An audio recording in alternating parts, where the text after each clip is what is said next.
voice to guide and take a stand. Community rising, hearts aligned.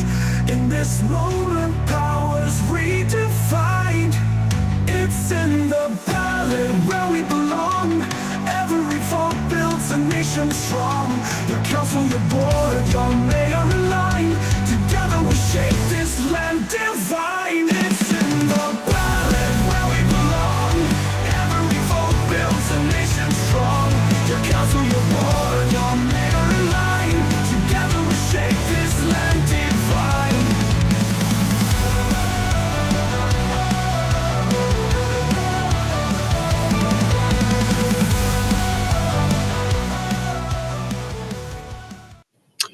Good evening, everybody, and tonight we're joined here with our one and only Māori ward candidate for the Rotorua District Council.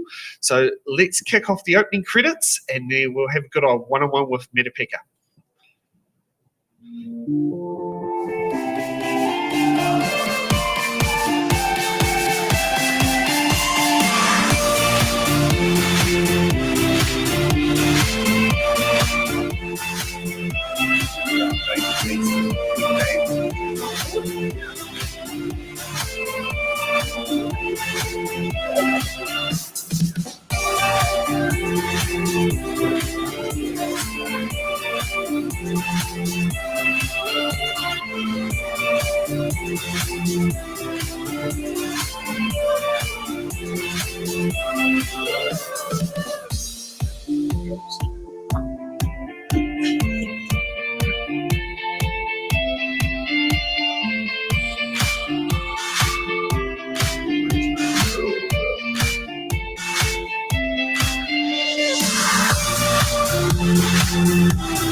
And we're coming here for Motion Entertainment. Check it on camera too. Thanks for that, Henry. So we're joined here by Metapeka Take. Thank you for joining us today. How have you been? I've been very well indeed, thank you. Yes, I had a break of 3 years from council, and so you look at the world differently, and certainly look at Rotorua differently. So things are changing rapidly. Oh, I definitely believe that. I mean, every time I come through here, something's different. And Yeah. I mean, being Wellingtonian, it's about once every. I think I would have been here last. Would have been March. So, Right, yeah. and it was just driving through the Tauranga for Te Awanui ward for the Oh, by-election. lovely! That's right. Yes, Yeah. yes. Yeah, so not too far ago. Well, would you like to give your opening statement of why you should receive one of the free ticks for the Māori ward? Yes, well, I have had a break of 3 years, and during that time, I've looked at some of the significant issues that are impacting Rotorua. And one thing I'm absolutely convinced of, that experience counts, and I have that because it's not just about the things that are here right now. It's about having the ability to scan the horizon, look into the future, and see what will local government. Indeed, what will the Rotorua Lakes Council look like? How will citizens be able to participate in the future? And what should we be focusing our attention on? So I bring that discipline, I bring that experience, and I certainly bring that commitment. So yes, I'm all geared up for hopefully for another 3 years. Fingers crossed. Yes. Okay, so let's get off to some of the questions here. Now, we're not going to use the timer because it's just you here. We Great. haven't got any button cards because no one else is going to be putting in questions. However, we'll be checking. You can have unlimited affairs to candidates who aren't here. Thank you. No problem. Okay, so let's go on to A. Do you support political party endorsements of local government candidates? No, I don't. I think that local government should be local. It should be, there should be an absence of political parties' involvement because that obviously belongs to central government, and their policies are put forward by parties. And in local government, we expect the people who elect us to come from all political persuasions and not try to push a party message. So no, I don't. I do oppose, and I'm not in favour of political parties pushing their candidates at local level. No problem. Okay, let's get on to B for butter. Would you stand up for your community interests if it differs from your own position? Well, you've got to advocate from a position of being informed, so that you can be helpful. If the community have a different view from myself, then I need to know, what is that view? What are they passionate about? Why are they saying this is how we would like to see you vote? And I think I'd certainly have to give that some consideration, because it isn't actually about what I want. It's really about what the community wants. So spot on. Okay, let's get for C for Charlie. How will you ensure the voice of mana whenua and Māori communities are heard and acted upon at the council table? How would I ensure, I'll better have a quick look at that again, that mana whenua Māori communities are heard and acted upon? Will certainly, again, be well informed about what the issues are, why it has come to the table at this point in time, who's been consulted on, because any issues that concern mana whenua, they want to know that they have had input into certainly bringing that issue to the table, and they want to make sure that the points that are important to them are going to be raised. So I would want to know, why has this issue come? Why is it important? Who's been consulted? And more importantly, what action is going to be taken? And everyone around the council table should be fully informed as well. Perfect. Okay, we've got D for Delta.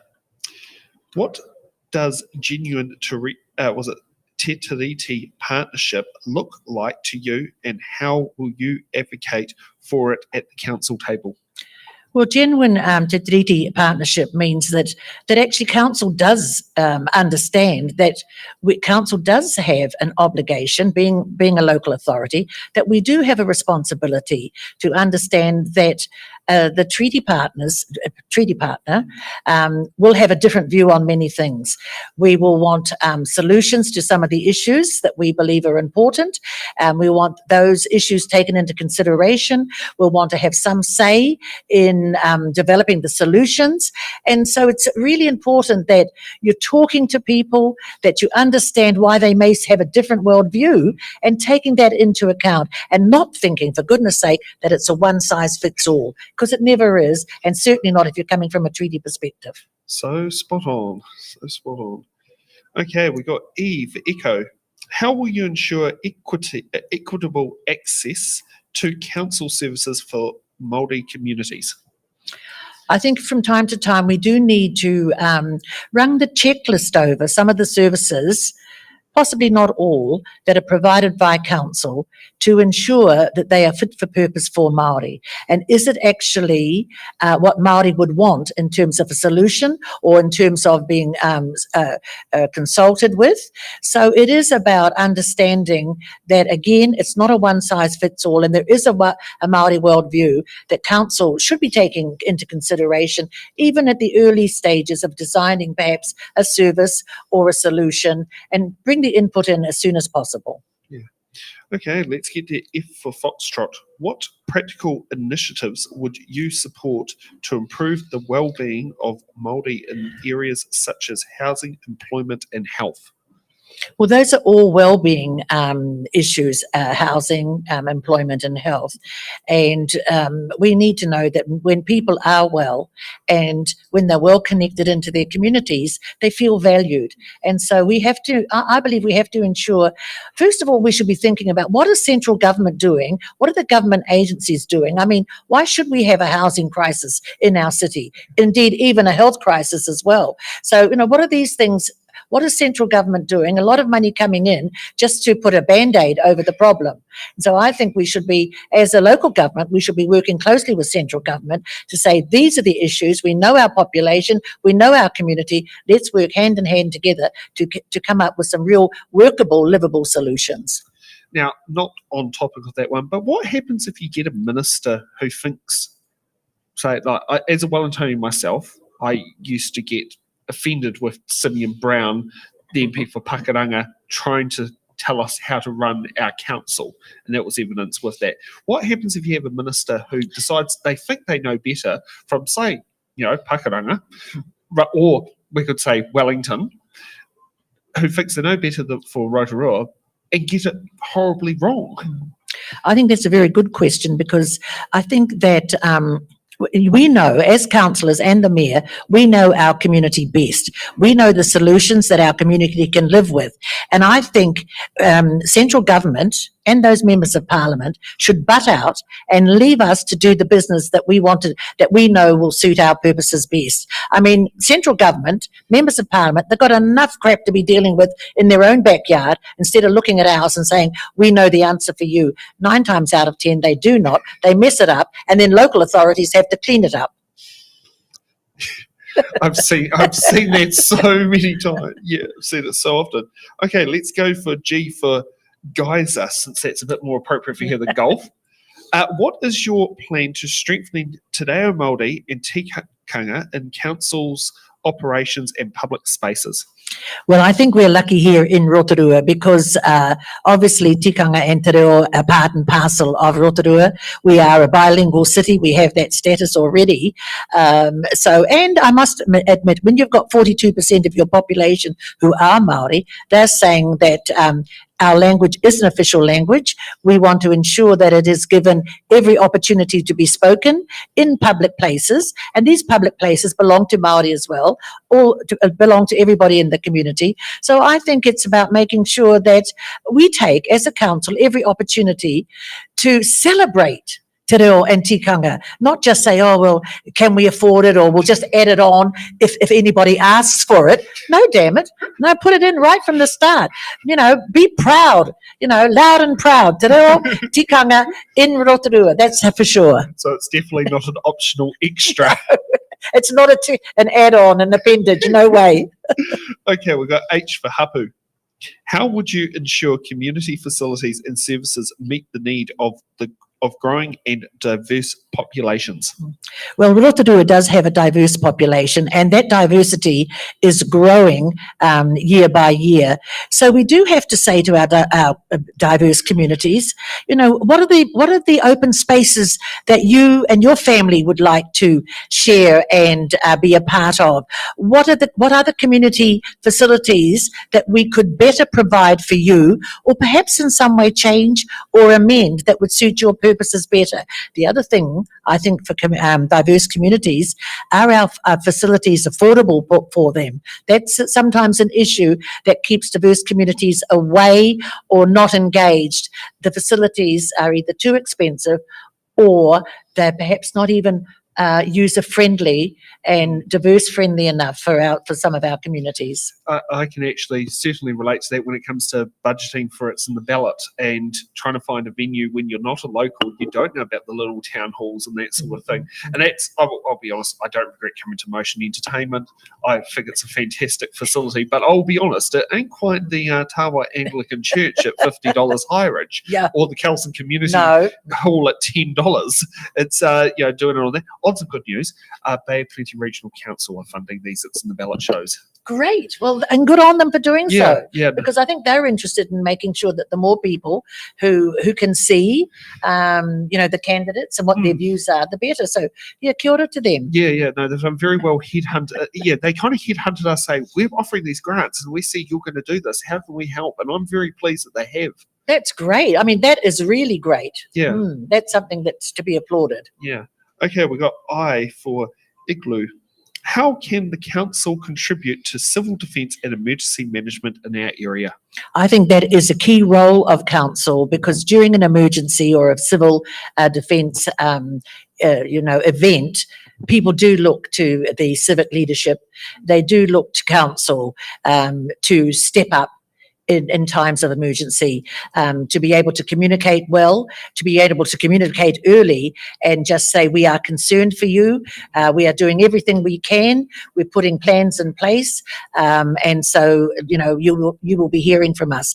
I do know too that marae play a significant role now in emergencies, in providing emergency accommodation or just a hub for emergency services to congregate and to disperse and distribute what might be needed for the community. So councils play a significant role, and they are widely respected for doing so. Yeah. Okay, we've got J for Juliet. What will you do to improve engagement and transparency with local residents? You know, I think that we have a low turnout in our local elections because people don't know what we do. And sometimes when they know what we do, I sometimes think that there might be an issue of trust because, you know, when you're dealing with ratepayers' money, and sometimes they feel that there's an issue that hasn't gone their way, they feel that they haven't been heard. I think that we need to engage better and in a variety of ways, and social media certainly seems to get people riled up these days. I'm a great believer in kanohi, ki te kanohi, one-on-one, face-to-face, but we need to develop a range of opportunities to engage and have early engagement with members of our community. It is the voices sometimes that are not in the room that we should be trying to seek out and saying, this is your future as well. So we want to hear from you. Yeah. Okay, we've got Kay for Kakadiki. What is your view on co-governance arrangements for natural resources and council services? I'm a fan of co-governance, certainly for our natural resources. I mean, we already have that in Rotorua, in the South Waikato River. We've got representation on there. We've also got co-governance in some areas of our water resource. And of course with our geothermal as well and our lakes. So co-governance is not something to be afraid of. If anything, it is something that we should be encouraging. We should be encouraging because it's about working together to get the best outcomes. And I can tell you that in the past, in terms of our natural resources and even council services, the best outcomes haven't been there. So if you can do it better, then let's do it better. And co-governance to me is one avenue by which, one pathway we can take to do that. Okay, we got Al for Lima. What is your position on cycleway expansion throughout the city? Yes, well, we've had a few balls up in that area, I can assure you. We had the green cycleway, but I think sometimes it's all about timing. Because there are a lot of people that are getting into cycling, and of course Rotorua. Okay, we've got our big, we've got the bikes, big bike complex out at Waipa, trailer bikes, and all of those, bikes, and people are out there every weekend. And of course, people do tend to be biking to work and that now. But that is an alternative way of people getting around. It does cost money. I think it is about timing and it is about prioritising as well. But I do support it. I think it's a healthy way for people to get around. Unfortunately, not all people can, and I'm one of them, that can't get up and get on a cycle and go for it. And I've got to admit, I miss it. I'm trying to find the bike that has been someone who's 6'4" is able to ride down without hurting my knees while riding. So I'm still trying to find the bike that does it, but I don't want to quite spend as much on a bike as I've spent on a car because it doesn't quite feel like the right thing. You know, like my rule was for years, I'd never spend more money on a cell phone than I spent on a car. And at the time, the dollar figure was $800. Which was my little Suzuki Alto red car. Oh my goodness! 800 cc's. $800. God, you wouldn't get a bike these days for that. No, not a good one. I got 6 years out of that car. I mean, I did spend probably about $3-4 grand in maintenance in it over 6 years, but I would have spent that on a car that was worth 10 grand. Well, I think these days, I mean, I love to see families out and about, and they're biking through the city on the weekends, and it's lovely. And I think we probably will see that because people are looking at how much well, we're trying to move away from that, aren't we? But biking is, they say it's healthy. It's like walking and running, and it's easier to find a car park. Yeah, it is indeed. It is, and cheaper. Yeah. That's always someone. It's like, I wish I had a bike to do this because then you can get around certain. What are the one-way streets like here? Not too bad. We've got, I think, very few of them, thank goodness. I think we've got only one-way streets. Yes, we have, but there's the isolated one or two, and that's it. Yeah, but it's not like Wellington. Oh, where hell it's no. like, No. it's like, what do you call it? It's like, you come off the terrace tower, you got one-way street to that's left, one-way right. street to the right, Yep. one-way street to left, two-way. It's No, like nothing like that. Okay, let's get to M for Mike. Do you support reviewing council spending priorities before turning to further rates increases? I think council should be constantly reviewing their spending priorities. And I think annually, that, of course, is what happens before there is any rate increase. But the dilemma is that, we want, the citizens want to make sure that they have services that are of good quality. They want services that are kept in good repair, and services that meet the growing population of Rotorua. So all of these things cost money, and so you do have to prioritise. So, but that's what happens every year. If we don't keep things in good repair, if we defer repair and maintenance, it costs us dearly in the long run. So what do you drop off? And that's the dilemma that councillors have to go through every year to decide, and they'd certainly do that with their long-term plan. But councillors every year look to see what is it that we might have to drop off in terms of the program and projects that we want to do. What might we have to drop off? What might we have to defer? What might we have to cull altogether? It's a real balancing act, and sometimes it just does not work out. I want to ask, who owns the airport here? Does the council own the airport? The airport, there's an airport company, but the land is still owned by council. Okay. But there is an airport company, yes. Okay, yeah, no, I was wondering if it's similar to Wellington, where it's like 33% is, in the case of Wellington's, owned by the council. But I was wondering if that's a good revenue generating asset that can help bring in help keep rates down. Yeah, that there is actually that isn't. For the council, that's an expensive exercise, and so the Rotorua the airport is always under financial pressure as well. And as you know, there has been a drop off in some services, particularly to Wellington. There's been a reduction of those services, and that's impacted on the viability actually of the Rotorua airport. Oh, yeah, I remember my first plane ride was actually out of Rotorua. Actually, no, first one that I remember as a child was out of Rotorua, and it was because the flight was $30 cheaper than Tauranga, and it was after visiting my dad when he was living up in Tauranga back in the day. Yeah, well, we do have the airport is a CCO, a council-controlled operation, but nevertheless, they have to try and make ends meet like everything else, and it's getting more and more difficult. Yeah. Okay, let's get to M for November. Many residents feel disconnected from council decision making. How will you improve transparency and community engagement? Well, we tend to ask our community if it's a significant issue, or we tend to ask them to put in a submission. People just don't want to do that. Haven't got the time. They don't know how to go about it. They don't want to write anything down. They'd rather just rock up and say you're either doing a good job or you're not doing a good job. So where are the opportunities to have those little pop-ups? To have them down at the market.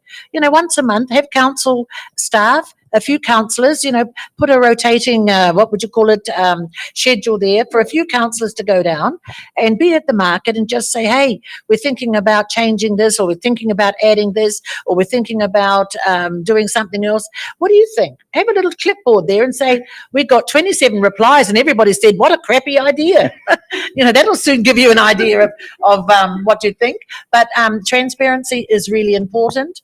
And, when you send out the, your rates bill, put a little notice in there to say, these are the 3 things that we've noticed in the last 6 months people are really concerned about. And they're concerned about the parking meters, or the change of, all of those sort of things. But we've got to take every opportunity to say, if the community say, we didn't know this, how come we didn't know?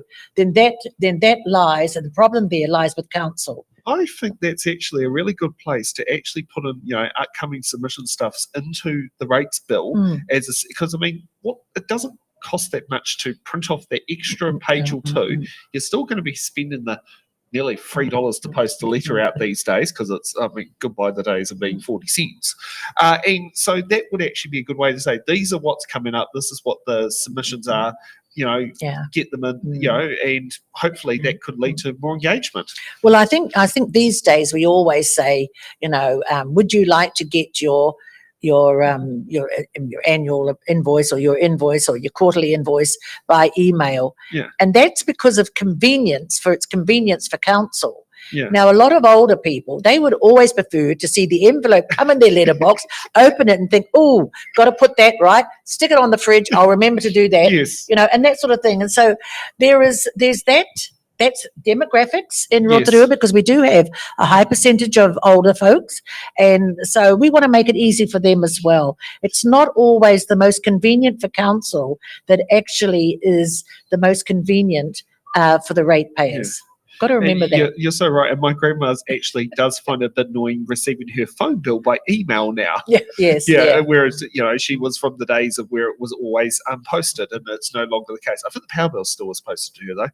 Yeah, well, I received my power bill by mail as well. And I know it's a matter of quietly taking a certain sector of our community with us, with council. But and for many older folks, they're a little bit afraid of communication, and computers and things like that. Many of them just don't. I mean, I know somebody very close to me has a mobile phone only for answering, never for ringing anybody or for texting. Absolutely not. She actually told me she doesn't have texters on her phone. The mechanism to do it. And I said, well, actually you do, but she swore blue and black she didn't. So at least my grandma knows her phone can text, even that she can't do it. But the primary reason for her one was they have the Bluetooth with hearing aids. That was her primary reason for that particular type of cell phone she had, was one that had buttons, because she's vision impaired, but it was also have the hearing aids with the Bluetooth. Oh, great. Never thought about that. Yeah. So it's part of the reason why she has a cell phone, but she still uses the landline half the time. Yes. And I may put it this way, I tend to ring the landline before I ring her cell phone. Yeah. Okay, we got O for, was it Opotiki? Do you support borrowing funds for major projects, or should we focus on a pay-as-you-go model? I think that there is an argument to be made for funding major infrastructure. I mean, the pipes are damn expensive, for water, for wastewater, for drinking water, and of course for storm water. And it's the pipes that we can't see, the infrastructure that is so expensive. And then you've got to cater for the repairs and maintenance, your current usage, and for growth as well. So those really, that's very expensive, capital intensive, and we should be able to borrow. I mean, there's a limit within you that we can borrow, but we should look at that and definitely, I think, borrow, but not willy-nilly, but for significant infrastructure. Yes, and this pay-as-you-go, no, that's not going to foot it. Yeah. Okay, we got P for, now do we have a Māori name for P that's local to Rotorua? For P? Yeah. I'd like to say, I mean, phonetic alphabet says Papa, but I mean, let's get a bit more creative because we're on a Māori word show. Oh, well, I can protecting, I suppose you could just say Kaitiaki of national, guardian of, and protecting, yes, Kaitiaki, natural areas and biodiversity while still supporting economic growth. Oh, I definitely think that council, I mean, our natural areas, they're important. They're important to this area. They're important to the community. They're certainly important to Māori. And do we look at them while supporting, how do we advance economic growth without compromising our natural areas? And I think we have done that in the past. Yeah.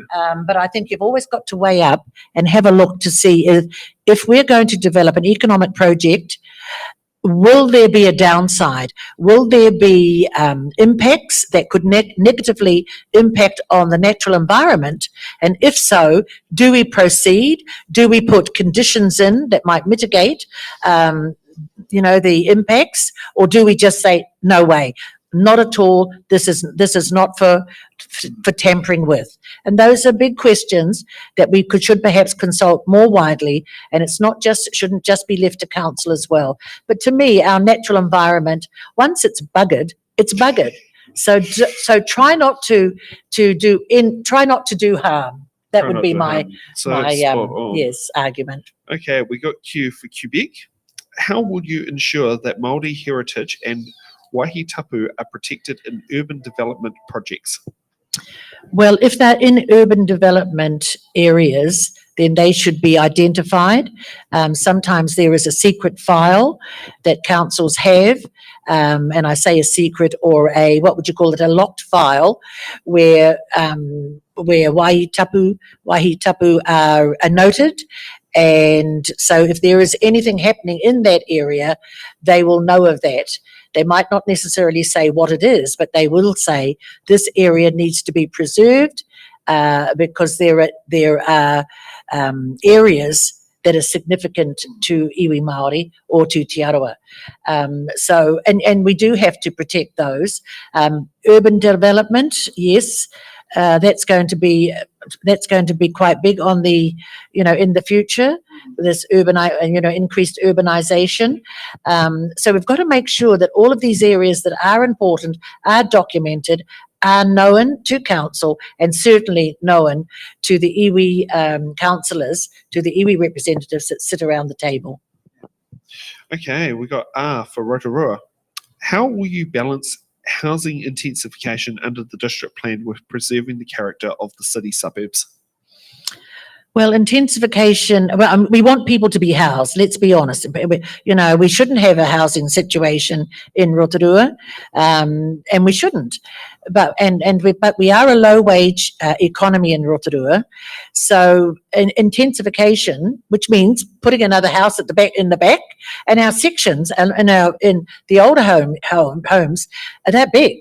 Because years ago, the kids used to go outside and play, and you had 2 cars around the back lawn, and everybody was under the hood of the car every weekend trying to fix the car, so we had big sections because we had big families, and I think there is an opportunity for intensification, but it has to be done in character with the suburbs, But what are suburbs these days? They are changing. Yeah. And I mean, I doubt whether we'll see the 3 stories. We are seeing those in some areas. And to be quite honest, they are where there has been development in the last year or two, usually to take up the slack that is the social housing area. So, and that's good because families must be housed. But you shouldn't destroy the character of city suburbs. You should look to see how can we ensure it fits in nicely so that nothing seems as if it was just done willy-nilly. We don't want that. Yes, mushroom development. Exactly, I think what exactly. you've described, yes. Okay, we've got S for sulphur. What is your approach to improving housing affordability in the city? Well, we do know that, as I've just said, we are a low-wage economy in Rotorua. So we do have to look at the range of housing that we provide. One of the most significant issue for people trying to get a foot on the housing ownership ladder is trying to raise the deposit. If a house is 500,000 and people have got to come up with 10,000, with 10% deposit, that's 50,000. Who has that? Put aside when you've got accommodation supplement it wins once you get over $8,000. Well, that's right, and you're trying to put your kids through school and everything else like that, and so that is their difficulty. So improving housing affordability is making sure that there is affordable homes to rent. That's the other thing, making sure that the social housing is affordable as well, and looking at all options, but particularly for families with children. That has to be the priority. I don't want to see children. We had over 800 children in the city 18 months ago, 2 years ago, going to school from a motel. Now, that's certainly, I don't want to see those days again. Yeah. Okay, we've got T for Tarawera. How would you balance long-term asset renewals with keeping rates manageable? How would I balance the long-term asset renewal with keeping rates manageable? Well, you've got to make sure that we have an asset renewable plan. We've got to make sure that we keep up the renewal of our assets, that if they're not fit for purpose, then when do we discharge them? When do we say that's enough, that life is coming to an end, and start factoring in as early as possible when these assets are going to have to be replaced? So it is about having quality asset management in the meantime, but also starting, and what's wrong with starting a 20, 30-year asset renewal plan so that we know, because in Rotorua, our assets, particularly the pipes underground, we know that they deteriorate. Usually in other cities, you need to start replacing them after 60 years. In Rotorua, it's after 40 years, and that's because of the geothermal.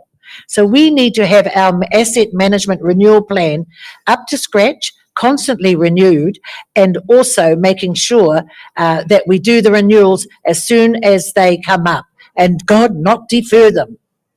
It's interesting about the fact that geothermal actually shortens the lifespan of the pipes. It does, absolutely it does. And that's why we're always under the pumps with our assets renewables, and also with the rates, and trying to manage our rates as well. If we didn't have geothermal, because we're a tourism visitor city, if we didn't have the geothermal issues with the pipes, we would be sitting pretty. Well, certainly a lot prettier than we are right now. Yeah. And I think that's one of the biggest issues. The other issues I've just mentioned, because we are a visitor destination, we have our domestic visitors and overseas visitors, then our 67 public toilets, I mean, that's bigger than any city in New Zealand. 67 that we have to keep to a certain standard. They're dotted all around our lakes, dotted all throughout the city, and they have to be at a certain standard because that's what our visitors require of us. And so we're trying to cater for the demand from our local ratepayers. And also the demand for the visitor, the overseas visitor, who has certain expectations. And that's getting harder and harder for the city to manage that. You know, what goes, what stays, and that's really difficult. And it's the sustainable financing of our city that right now is the question. Yeah. Okay, let's get on to you for uniform.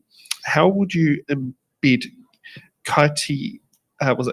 Kaitiakitanga. Kaitiakitanga, principles into the country's climate action, into the council's climate action, water management and biodiversity strategies? Well, I think knowing that the first thing we've got to understand is that all of the natural resources are not ours. They're not the council's. I mean, we have a management role. They're there in perpetuity for future generations. So if we take that long-term view of our water and of our biodiversity, if we take the long-term view, then we will start to think about how do we, as guardians, start to plan for their use and their management. And it shouldn't change every 3 years when new people are elected, like we have in council, you know. So we should take that long-term view, and we should say right from the start, we're guardians for future generations. Nothing must be put at risk. Nothing must be harmed or put in danger. So we manage with future generations in mind. We manage with the best practices, and we scour New Zealand for best water management practices and overseas as well. We look at what diversity strategies have been successful in other places, or do we develop our own? So it's a mix of strategies that we can use. But first and foremost, we are guardians. We do not own anything. We're there for future generations. Do no harm. Yeah. Okay, we got V for Victor. Do you support incorporating, Mātauranga Māori in climate resilience planning? I'm learning a lot of new words. Yes. Mātauranga Māori. Thank Helen for all of that. Is how Māori do things. You know, what is the background of Māori in terms of education, in terms of the environment. And I do support Mātauranga Māori in climate resilience planning. Again, it's being future focused. It is, I suppose it's getting clear about what is it that we want to see in the future in terms of climate.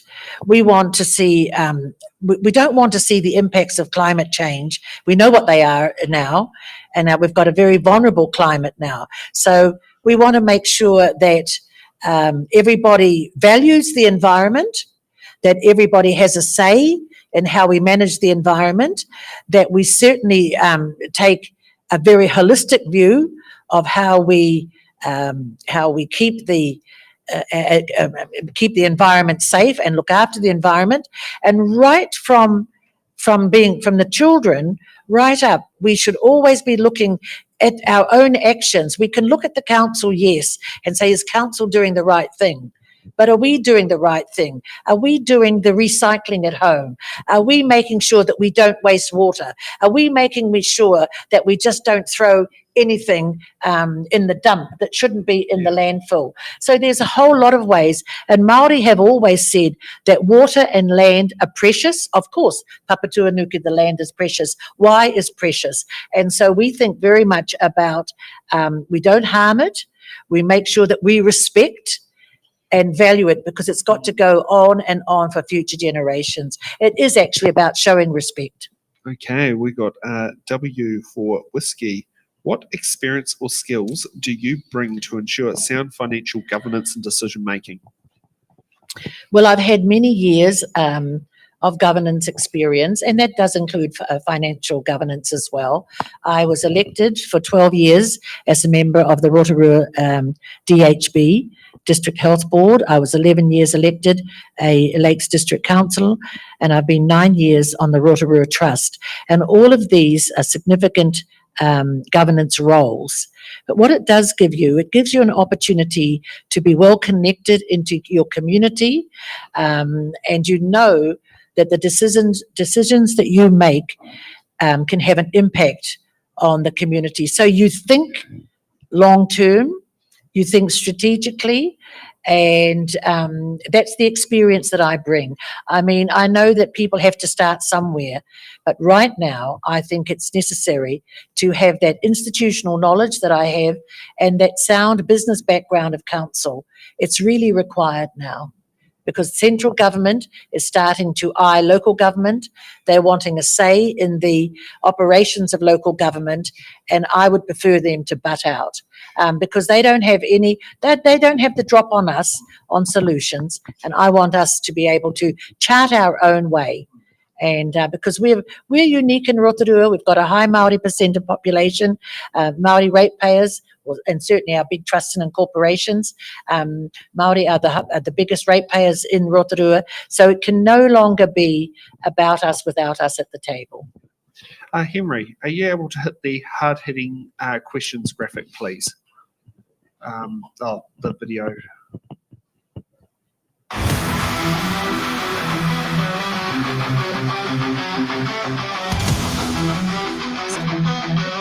Hard-hitting questions. I don't get anything funny. What does a question? Because every candidate has answered the hard-hitting questions. No, camera 2. It's all right. It's Henry's first day on his own doing it to help try and go around the country. Okay, so let's get to hard-hitting question number 1. What success for to Ipu Wai Taketake Māori ward looks like to you after 3 years? To Ipu Wai Taketake Māori ward. What that will look like for me after 3 years is that there will be respect shown for the Māori ward councillors, the 3 who will be sitting at the table. There will be an acknowledgement of the skills and commitment to the mahi of council that they have brought over the last 3 years, that they will have had input and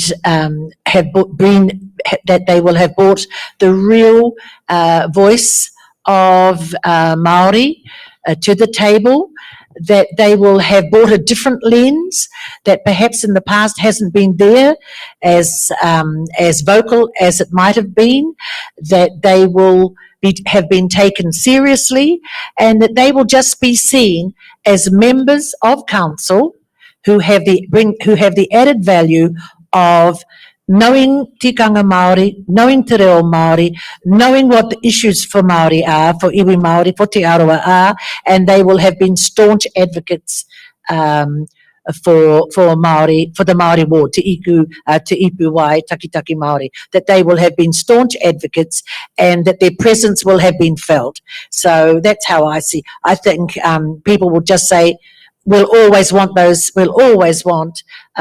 Māori ward candidate councillors at the table. Okay, let's get on to hard-hitting question number 2. How will you integrate kaitiaki tanga guardianship into regional environmental and land use decisions? First of all, by having Māori at the table, you integrate kaitiakitanga by having people at the table who actually know what that means. So, and you can't integrate kaitiakitanga. It's not a hit and miss. So the people who know about guardianship, who know about why things have been done over the years this way, and they've done it because of the protection of the natural resources. They want the longevity of the natural resources. They want the use to be there for future generations. So you do that at regional council by having people that clearly understand that these kaitiakitanga is a respected way of operating that is of benefit to all our community, to those that use the resources, that those that respect the resources, and that those who want to see the resources there for future generations. It is a respected view, it is a respected role, and it is to be valued by the whole community. And now here's the most important one for this election for every voter. What's your position on retaining Rotorua Lakes District Council Te Ipu Wai Taketake Māori Ward and the Bay of Plenty Regional Council, was it Rotorua Māori constituency, and why do you hold that position? I do want to see the Māori ward, Te Ipu Wai Taketake Māori ward, and the regional council or Kure Māori constituency. I want to see them retained. I know the value of having Māori councillors at the table. I know that they bring a different worldview, they bring a different perspective. They also bring a network of contacts, and they bring that diversity of, or that unique thinking, Māori thinking, to the table that is not there when you have all councillors, or most of them, the majority, who are not Māori. The Māori councillors are there because they know these things, they know they are important. And the other thing which we need to start to think about is the treaty settlements have changed the landscape. Te Arawa here in Rotorua, they want to use the treaty settlements to invest in our own town, in our own city and district. And those investments are for the benefit of everybody.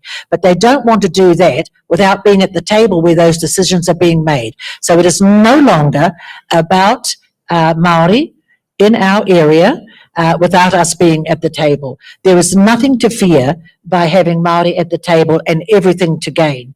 I am of Te Arawa. I have been a councillor for 11 years, and this time I'm standing for the Māori ward. I can tell you now that my skills and my knowledge is equal to anybody else who will be standing. So I believe that I will add value from day one, as I always have. And so we share together the skills that we have to make a better future for all citizens of Rotorua. And I welcome the opportunity to do that again in this next term, this upcoming term. Okay. Do you feel you need a closing statement? Because I certainly can tell you, if I was in the area, I think I know where my ticks will be going.